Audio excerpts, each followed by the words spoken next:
Vous écoutez Ici Rueil. Cette semaine, les découvertes et les mystères de la ville seront au rendez-vous. Un peu d'histoire, de culture, bienvenue dans notre rubrique Au fil de l'histoire. Aujourd'hui, nous allons plonger ensemble dans l'histoire d'un monument pas comme les autres. Un monument qui ne se contemple pas seulement avec les yeux, mais qui s'écoute, qui vibre et qui résonne dans toute l'église Saint-Pierre-Saint-Paul, son orgue.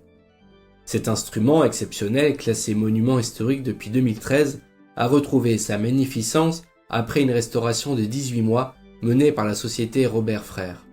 Il fut inauguré en 2018 et depuis lors, il accompagne à nouveau les célébrations religieuses, les concerts et les moments forts de la vie ruelloise. Mais l'histoire de cet orgue est bien plus ancienne. Elle raconte en filigrane l'histoire de notre ville, de ses grandes figures et de ses transformations, du XVIIe siècle jusqu'à aujourd'hui. Remontons le temps. Nous sommes au XVIIe siècle. À cette époque, le puissant cardinal de Richelieu, illustre propriétaire du château du Val de Rueil, offre à l'église paroissiale un orgue réalisé par Guillaume Lezelier. Malheureusement, le facteur décède avant d'achever son œuvre. Cet instrument, pourtant précieux, n'échappa pas au bouleversement de la Révolution française. Jugé inutile par les autorités révolutionnaires, il fut vendu en 1797 lors d'une vaste campagne de cession des biens religieux. Un commissaire de l'époque, Louis-Michel Gelin, notait avec un cynisme glacial que le son des écus sera plus agréable au gouvernement que celui lugubre que poussent ordinairement les tuyaux d'une orgue. C'est ainsi que l'instrument quitta Rueil, adjugé à un chaudronnier de Saint-Germain-en-Laye. Pendant près de 40 ans, l'église Saint-Pierre-Saint-Paul dut se passer d'orgue. En 1837, la fabrique paroissiale dote enfin l'église d'un nouvel orgue. Mais c'est surtout sous Napoléon III que l'instrument va prendre toute sa dimension. Très attaché à Rueil, où reposaient sa mère, la reine Hortense, et sa grand-mère, l'impératrice Joséphine, l'empereur entreprend d'embellir l'église. Il confie sa restauration complète à son architecte favori, Eugène Lacroix. Pendant ces travaux, l'orgue existant est démonté, et il faudra plusieurs années avant qu'il retrouve sa place. Mais Napoléon III ne se contente pas d'une simple remise en état, puisqu'en 1863, il fait don à l'église d'un majestueux buffet d'orgue, provenant de la basilique Santa Maria Novella de Florence.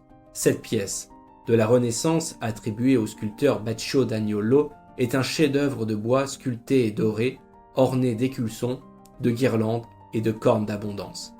Un tel écrin exigeait un instrument à la hauteur.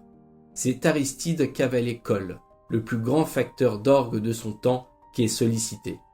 L'instrument qu'il construit est un bijou d'ingénierie et de musicalité digne du Second Empire.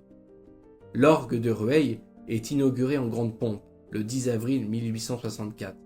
L'événement rassemble des personnalités prestigieuses, notamment l'évêque de Versailles, le maréchal Vaillant, représentant l'empereur, le préfet de Seine-et-Oise et le maire de Rueil, Adrien Cramail. Ce jour-là, l'organisme Louis-James Alfred Lefébure-Velly, célèbre musicien de Saint-Sulpice à Paris, émerveille l'assemblée par son jeu virtuose. Un journaliste de l'époque décrit comment ses doigts habiles promenés sur le clavier de l'instrument en tirèrent tour à tour de fortes et suaves harmonies, charmant les oreilles d'une assistance nombreuse et recueillie. L'orgue de Rueil est désormais installé dans un buffet somptueux, doté d'une sonorité puissante et variée. Il devient un symbole de l'histoire impériale, mais aussi un repère pour les fidèles et les habitants. Contrairement à beaucoup d'instruments de son époque, l'orgue de Rueil a échappé aux dénaturations. Mis à part l'électrification de la soufflerie en 1954 et quelques interventions de routine, il est resté fidèle à la conception de Cavalet. En 2013, sa valeur historique et artistique est pleinement reconnue. L'orgue est classé au titre des monuments historiques.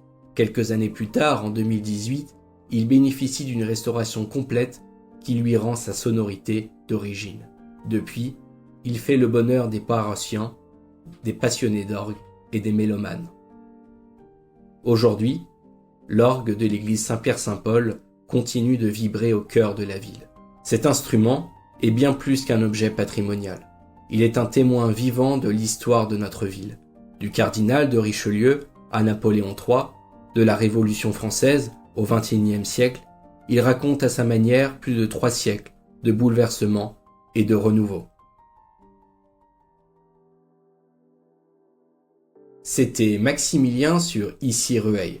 Rendez-vous sur les plateformes d'écoute. Et n'oubliez pas de vous abonner. À la semaine prochaine pour un nouvel épisode.